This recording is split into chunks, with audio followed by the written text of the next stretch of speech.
C Joseph Vijay எனும் நான் தமிழ்நாட்டு அரசின் முதலமைச்சர் என்ற முறையில் சி ஜோசப் விஜய் எனும் நான் இப்படிதான் இன்னைக்கு விஜய் அவர்கள் முதலமைச்சரா பதவி ஏற்றுக்கிட்டாங்க.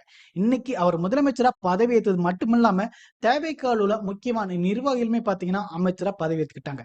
தேவைக்காவோட பொதுச் செயலாளரான புஷி ஆனந்த், அதுக்கப்புறம் ஆதவர்ஜனா, அதுக்கப்புறம் பாத்தீங்கன்னா ராஜ்மோகன், இவங்கெல்லாம் அமைச்சரா பதவி ஏற்றுக்கிட்டாங்க.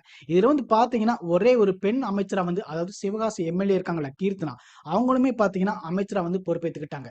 இன்னைக்கு விஜய் அவர்கள் முதலமைச்சரா பொறுப்பேற்ற இன்னைக்கு பாத்தீங்கன்னா 3 முக்கியமான விஷயங்களை முதல்வர் கையெழுத்திட்டு இருக்கிறாரு. அது என்னென்ன விஷயங்கள் அப்படின்னு பாத்தீங்கன்னா, ஏற்கனவே விஜய் அவர்கள் எலெக்ஷனுக்கு முன்னாடியே சொல்லியிருந்தாங்களே, அதாவது நாங்க ஆட்சிக்கு வந்தோம்னா 200 யூனிட் ஃப்ரீயா கொடுப்போம் அப்படின்னு சொல்லிட்டு, இப்ப இதைத்தான் முதல் கையெழுத்தா முதல்வர் விஜய் அவர்கள் போடவும் செஞ்சிருக்கிறாரு.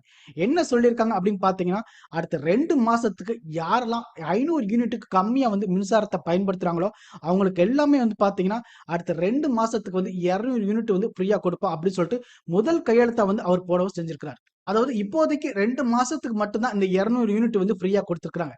இனி அடுத்து இந்த திட்டத்தை எப்படி கொண்டு போறதுன்னு சொல்லிட்டு அதுக்கப்புறம் முடிவு பண்ணவும் செய்வாங்களாம். அதுக்கப்புறம் விஜய் அவர்கள் எலெக்ஷனுக்கு முன்னாடியே ஒண்ணு சொல்லியிருந்தாங்க. அதாவது நாங்க ஆட்சிக்கு வந்தோம்னா நாங்க பெண்களோட பாதுகாப்பை உறுதிப்படுத்துற மாதிரி தனி பட அமைப்போம் அப்படிங்கிற மாதிரி சொல்லியிருந்தாங்க. இப்ப அதுக்கான கையெழுத்து தான் முதல்வர் விஜய் அவர்கள் கையெழுத்து போடவும் செஞ்சிருக்கிறாரு. என்ன அப்படின்னு பாத்தீங்கன்னா, பெண்களோட பாதுகாப்பை உறுதிப்படுத்துறதுக்காண்டி தனியா சிங்கப்பெண் பட அப்படின்னு சொல்லிட்டு ஒரு படம் அமைக்கப்படும் அப்படின்னு சொல்லிட்டு ஒரு விஷயத்தை கையெழுத்து போடவும் செஞ்சிருக்கிறார். அதுக்கப்புறம் கடைசி என்னன்னு பாத்தீங்கன்னா, போதைப் பொருளை தடுக்கிறதுக்கு ஒரு தனியா ஒரு சிறப்பு படம் அமைக்கப்படும் சொல்லிட்டு ஒரு விஷயத்தை கையெழுத்து போட்டிருக்காங்க. இன்னைக்கு பாத்தீங்கன்னா இந்த 3 விஷயத்துக்கு தான் பாத்தீங்கன்னா தமிழக முதல்வரான விஜய் அவர்கள் கையெழுத்து போடவும் செஞ்சிருக்கிறார்.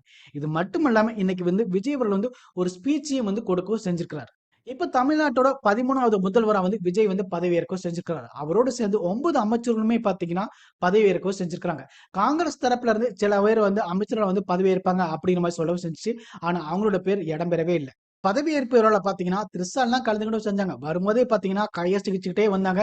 ஆனா என்ன, விஜயோட ஒய்ஃபும் அவங்களோட பிள்ளைகள் தான் இந்த பதவியேற்பு விழால கலந்துக்கிட்டும் செய்யல. அதுதான் ஒரு மிகப்பெரிய குறையாகவும் இருக்கவும் செய்யுது. இன்னைக்கு பாத்தீங்கன்னா 9 அமைச்சர்கள் பதவியேற்கவும் செஞ்சாங்க. அதுல யார் யாருன்னா பார்த்தோம்னா, புஷி ஆனந்த், ஆதவர்ஜுனா, கேஜி அருண்ராஜ், அப்புறம் செங்கோட்டையன், வெங்கட்ரமணன், நிர்மல்குமார், ராஜ்மோகன், டி.கே. பிரபு, கீர்த்தனா அமைச்சர்களை பதவியேற்கவும் செஞ்சாங்க. அதுக்கப்புறம் விஜய் அவர்கள் ஒரு ஸ்பீச்சை கொடுக்கவும் செஞ்சார். அது என்னன்னா, நான் சினிமாவில் ரொம்பவே கஷ்டப்பட்டு தான் ஜெயிக்கவும் செஞ்சேன். நான் ஒரு சாதாரணமான உதவி இயக்குனருக்கு பிறந்த ஒரு பிள்ளையா தான் இருந்தேன்.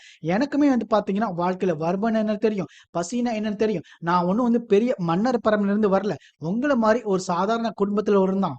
நானுமே உங்களை மாதிரி தான், உங்க குடும்பத்துல ஒருத்த மாதிரி தான், உங்க பிள்ளை மாதிரி தான், உங்க அண்ணன் தம்பி மாதிரி தான் இப்பவுமே நினைக்கிறேன். நீங்க என்ன அப்படி நினைச்சதுனாலதான் சினிமாவுல மிகப்பெரிய இடத்தையே நீங்க எனக்கு கொடுத்தீங்க. இப்ப அதையெல்லாம் விட்டுட்டு உங்களுக்கு நன்றி கடன் செலுத்துறதுக்காக தான் இப்ப நான் அரசியலுக்கு வந்திருக்கிறேன். மத்தவங்கள மாதிரி நான் பொய்யெல்லாம் சொல்ல மாட்டேன். பொய்யான வாக்குறுதியெல்லாம் கொடுக்க மாட்டேன்.